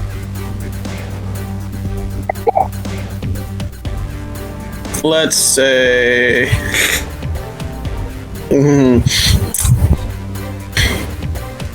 Let's do counterattack. Alright. Your strength plus brawl. Your DC is 5. Think. Okay, can I retract this statement and try and dodge? Yes, you could change your prescribed intentions. That would be your dexterity plus athletics -1. DC 5. DC 5. Wow, there's no feasible way of me dodging this. Which is why you should have just came to us. I literally said we will help you. Jesus. Yeah, and you also did not. She did warn you. She did say go talk to your group multiple and come back with an times. answer. So go ahead. And instead, My people. What you meaning the coterie? Sorry. yeah, she said, go inside, talk to us, and come back with an answer, not sit around and talk to yourself. This is all on you, man. This is why the Malkavian should not be the one to, Oh wait, I did that wrong. Weren't you the person who decided to go out? Oh yeah. Yeah. So don't complain to us that you decided to go out and do something stupid. All right. Well, I did something stupid.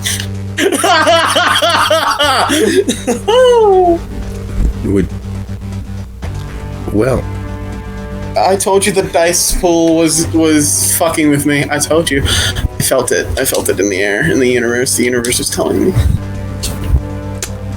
in the history of bad decisions, while initially having the forthright, personable Malkavian decide to act as the spokesperson for the Coterie, right somewhere below stopping for a sandwich after having an assassination attempt, it is decidedly far, far worse as you all watch as his face is knocked sideways. His response to having that vicious blow delivered is the attempt of releasing all of the pent-up frustration and visceral physical anger he is capable of. In the hissing and scratching and attempting to claw the air, it is as effective as trying to stop the rain with a colander. He's soaked, he is beaten, and he is broken. The remnants of him are dragged back towards the school, to which she knocks on the door that he just came out of. Leonetti comes to open the door. Well, she tosses him in to you all. He was supposed to continue and deliver a message. He did not. So, of course, I can forgive this conspiracy if you all find Arthur and bring him to me. Got it. And thank you for roughing him up. He needs to know when to shut his mouth anyways. He went to visit our friends, our associates in the Lake of Four Seasons, down near Leroy. He was last seen at the Stony Run County Park, visiting a few of the unaligned barons in the area. If you all leave now, you can find lodgings along the way. It is not that far away. I will wait on your return, and I'll decide on whether I need to press suit and make sure that this lesson, as she motions to his face, of course, needs to be repeated on a larger scale. Oh, and do tell Nikki that I'll call off the police as best as I can, provided that she stops snooping as well. And you complete this job for me. Of course, I'll make sure. And she turns around and begins walking back to the SUV. And when she gets in, her SUV backs away, and the other, only once she is already backed away, does it turn and begin to follow her. Now, as far as what you're mending, John, With the bestial failure, an outcome of -5. That's 5 plus her 5 is a total of superficial of 10. Okay. Superficial 10, which 1, 2, 3, 4, 5, 8, okay. 1, 2, 3, 4, 5, 6, 7, 8, 9, and I've got 2 more HP. Until I'm in torpor.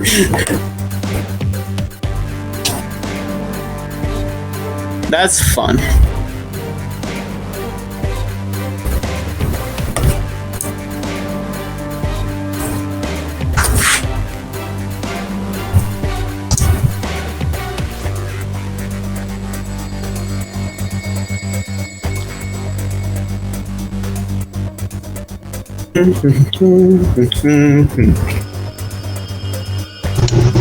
So, what did we learn?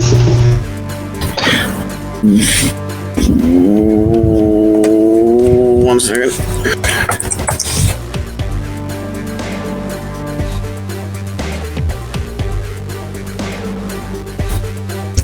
Can I roll twice to as rousing the blood twice to heal at the same time, or is that no?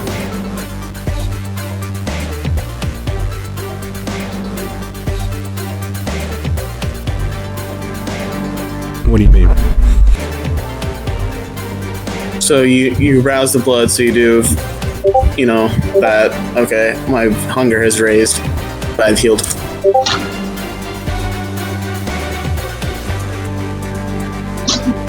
One superficial damage because of my blood potency. You can rouse as long as you would like, once per turn, once per round. Aye. Hey, I'll do that then.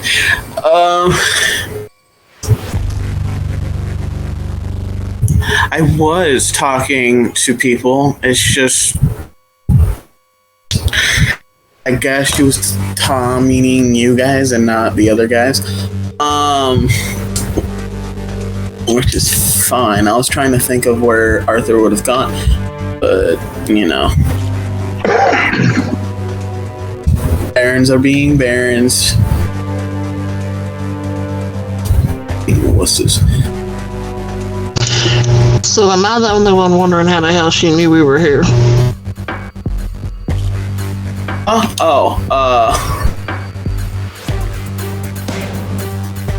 I don't know, Silk.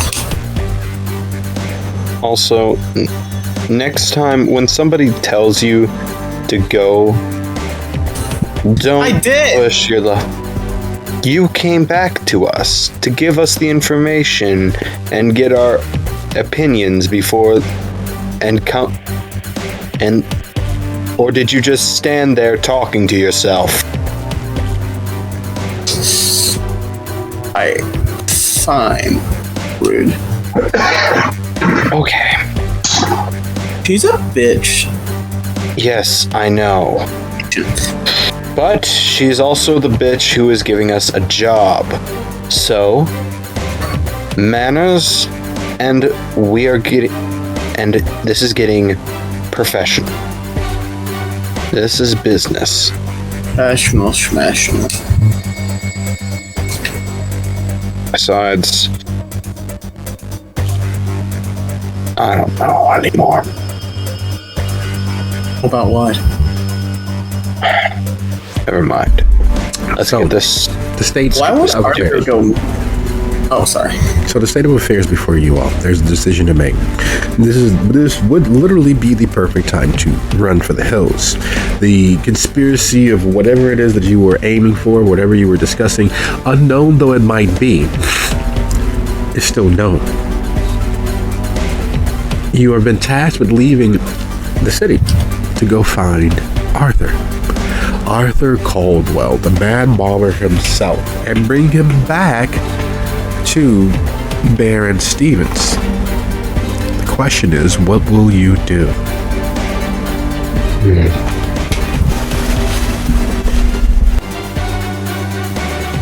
I'm going to do it. You guys want to come? We'll first stop. I'm first going to stop. Well, what do you think First he one is- knows and why she actually wants him back? So he must know something. Yeah.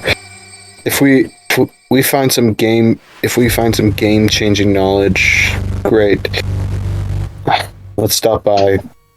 Let's at least inform Pompey about the situation, about what he could be Or we could be just coming his way, and then start hunting for Arthur. I do not think talking to Pompey without any actual information would be a good thing. Arthur We is need- dead. Arthur had the proof about her we were death. never bringing proof to him.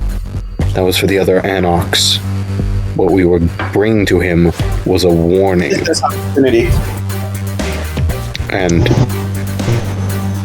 a So that whole spiel that you gave earlier about fighting crew was what? that was for the Anarchs. I had illustrated that multiple times.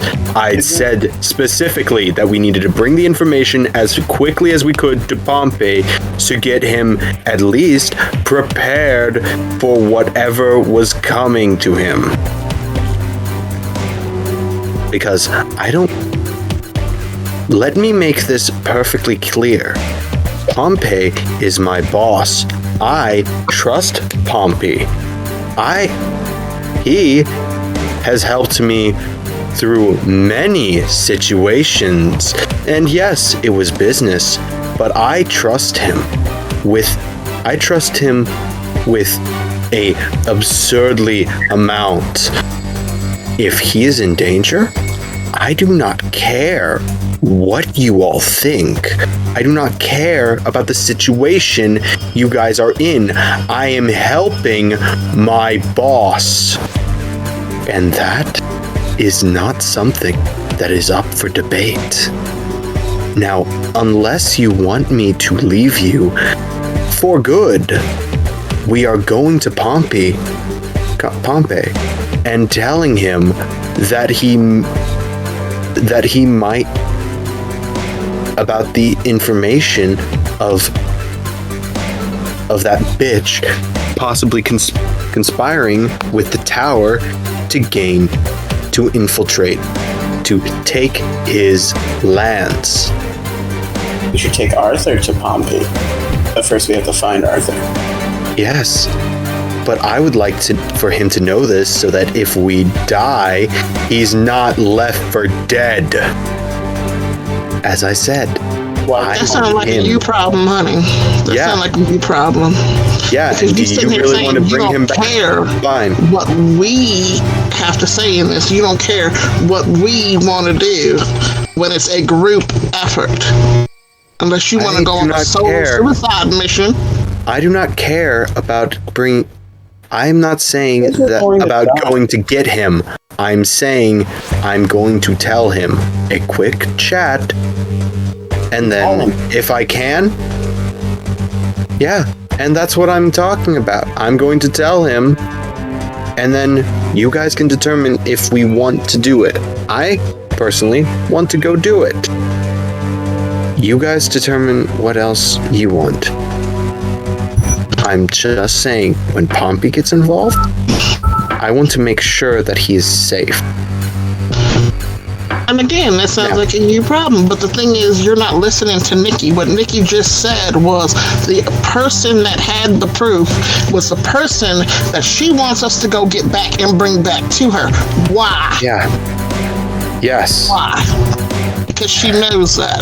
So, more than likely, Arthur's actually dead and we just going on a fucking mission just to see if she can make us jump through hoops like stupid dogs.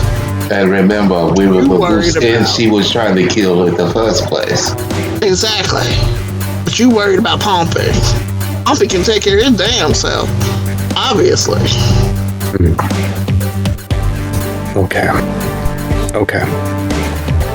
What do you want to do then? Do you want to go onto this or do you want to ignore it? I do not, as I said, I do not care. Jude, what do you want to do? I've said this, that we can go, we don't have to go.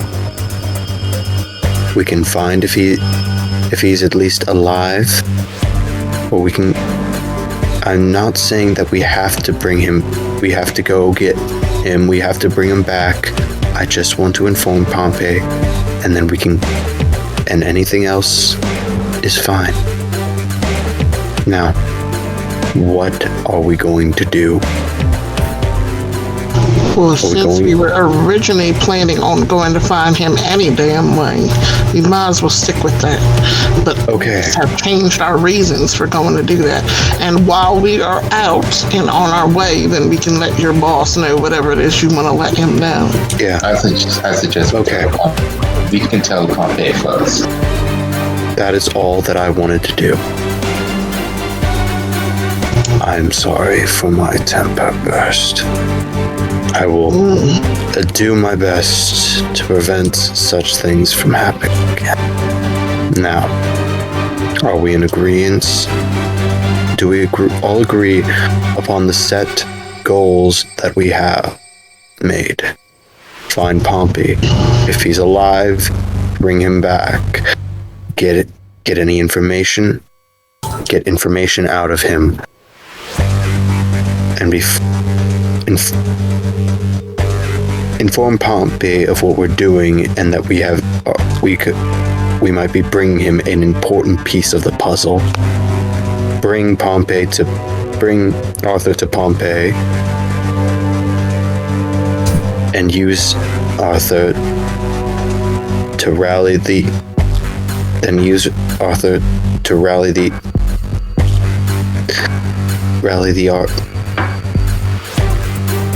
anarchists against that bitch, and make her go running to the tower, or kill her. Either one is preferable. So, is that the plan? I'm fine with that plan. Let's go. We're burning midnight, though. Yes, let us go then. Considerably. And therein lies an initial dilemma that you all glossed over twice. Once was mentioned by Nikki, and second was mentioned by Gigi.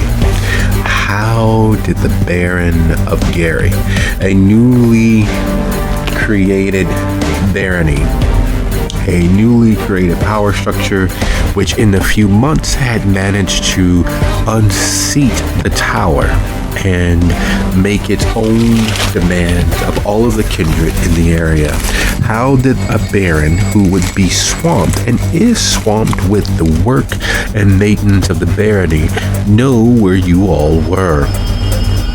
A formerly secure hiding place, a place that she even admitted she could destroy and would simply apologize to the local regent.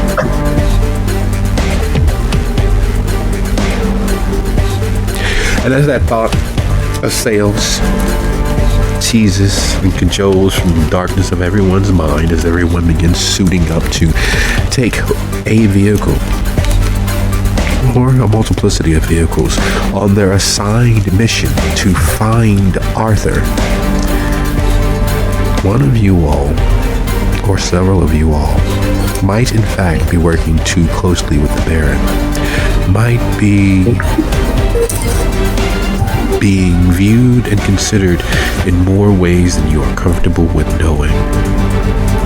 So as you all decide which vehicle or which vehicles to take on your way, I'd like to thank you all for a lovely session, and welcome back to Steel Hearts, Rusted Souls. Good night, everybody.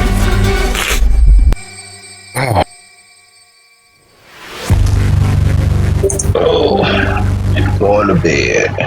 And then Why?